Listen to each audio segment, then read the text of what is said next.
Salam damai dan sejahtera bagi kita semua. Berikut saya bacakan wasiat Bapak Suci Paus Emeritus Benediktus ke-16.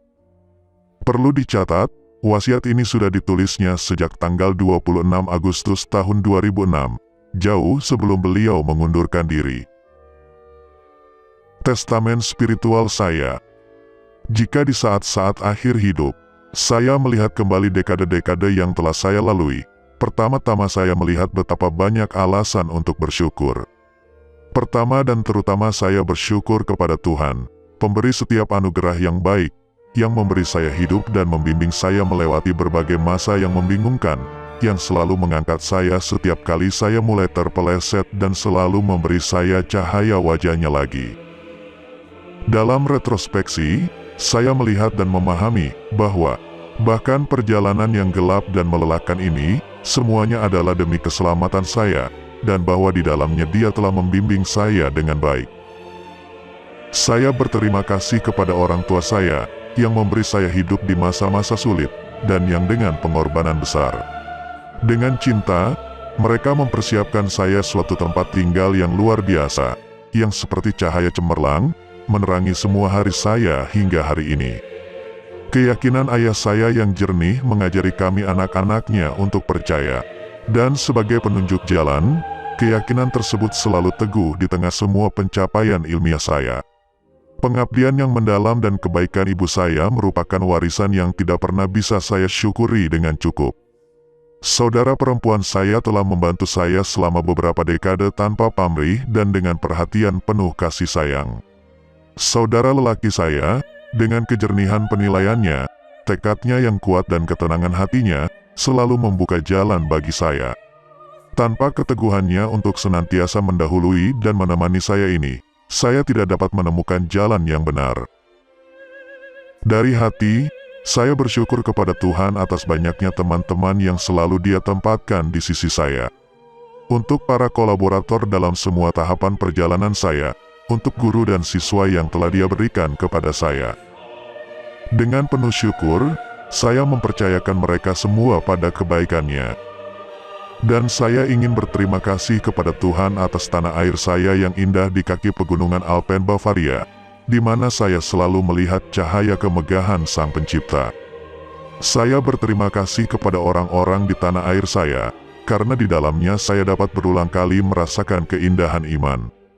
Saya berdoa agar tanah kami tetap menjadi tanah iman, dan saya mohon, saudara-saudara sebangsa yang terkasih, jangan biarkan diri Anda berpaling dari iman. Dan akhirnya saya berterima kasih kepada Tuhan atas semua keindahan yang telah saya alami di semua fase perjalanan saya, terutama di Roma dan di Italia, yang telah menjadi tanah air kedua saya. Kepada semua orang yang dengan cara apapun telah jadi korban akibat kekeliruan saya, dengan tulus saya meminta pengampunan. Apa yang saya katakan sebelumnya kepada orang-orang sebangsa saya, sekarang saya katakan kepada semua orang di gereja yang telah dipercayakan pada pelayanan saya. Berdirilah teguh dalam iman, jangan biarkan dirimu bingung. Seringkali sains ilmu alam di satu sisi, dan penelitian sejarah, terutama penafsiran kitab suci di sisi lain, tampak seolah mampu menawarkan hasil yang tak terbantahkan yang bertentangan dengan iman Katolik. Saya telah mengalami transformasi ilmu-ilmu alam sejak lama dan telah dapat melihat bagaimana justru sebaliknya, kepastian yang tampak berlawanan terhadap iman telah lenyap, dan terbukti bukan ilmu pengetahuan, tetapi interpretasi filosofis yang hanya tampaknya saja berkaitan dengan ilmu pengetahuan. Sama seperti, di sisi lain, dalam dialog dengan ilmu-ilmu alam, iman juga telah belajar untuk memahami dengan lebih baik batas ruang lingkup klaim dari ilmu sains, dan dengan demikian juga batas-batas kekhususannya. Sekarang, sudah 60 tahun saya menemani perjalanan teologi, khususnya ilmu biblika. Dan dengan suksesi generasi yang berbeda, saya telah melihat tesis yang semula tampaknya tak tergoyahkan, menjadi runtuh. Terbukti, itu semua hanya hipotesis belaka, seperti misalnya generasi liberal, Harnack, Jülicher, dan lain-lain. Generasi eksistensialis, Bultmann dan lain-lain. Juga generasi Marxis.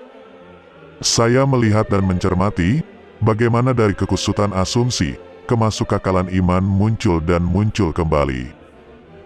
Yesus Kristus adalah benar-benar jalan, kebenaran dan hidup. Dan gereja, dengan segala kelemahannya, adalah benar-benar tubuhnya. Akhirnya, saya dengan rendah hati memohon, berdoalah bagi saya, agar terlepas dari semua dosa dan kekurangan saya, Tuhan menyambut saya di dalam tempat tinggal kekal. Kepada semua orang yang dipercayakan kepada saya, hari demi hari, dengan tulus saya berdoa. Paus Benediktus ke-16. Itu tadi testamen spiritual dari Paus Benediktus ke-16 yang baru dibuka oleh Vatikan setelah kematiannya. Dalam pengamatan kami sebagai awam, testamen spiritual ini bersama dengan motu proprio Summorum Pontificum dan pembatalan ekskomunikasi uskup-uskup SSPX sebenarnya adalah pukulan berat bagi gereja konsili. Kita akan membahas masalah itu lebih jauh dalam video lain. Saat ini kita akan fokus pada momen untuk menghormati beliau dan berdoa bagi keselamatan jiwanya.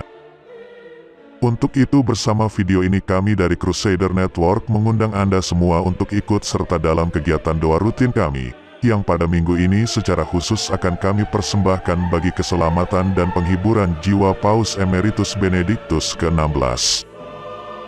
Kegiatan tersebut akan kami adakan pada hari Kamis tanggal 5 Januari tahun 2023, jam 20 waktu Indonesia Barat dengan kegiatan doa Rosario Latin lengkap 3 misteri. Hari Jumat tanggal 6 Januari tahun 2023, jam 21 waktu Indonesia Barat dengan kegiatan doa Mazmur Yesus.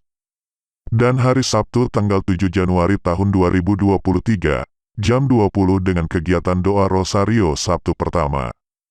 Kegiatan doa pada hari Sabtu ini juga akan menggunakan doa Rosario Latin lengkap 3 misteri.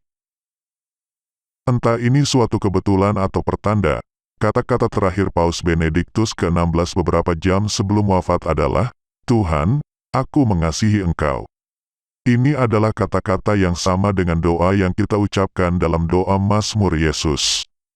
Semoga dengan kegiatan doa ini kita dapat ikut serta mengantar jiwa Bapa Suci pada kediaman kekal di surga, untuk bersatu dalam hidup bersama dengan Tuhan Yesus Kristus yang dikasihinya sampai nafas terakhir. Kiranya kata-kata terakhir Bapa Suci juga menjadi kata-kata yang selalu kita ucapkan dalam doa setiap hari. Terima kasih atas perhatian Anda.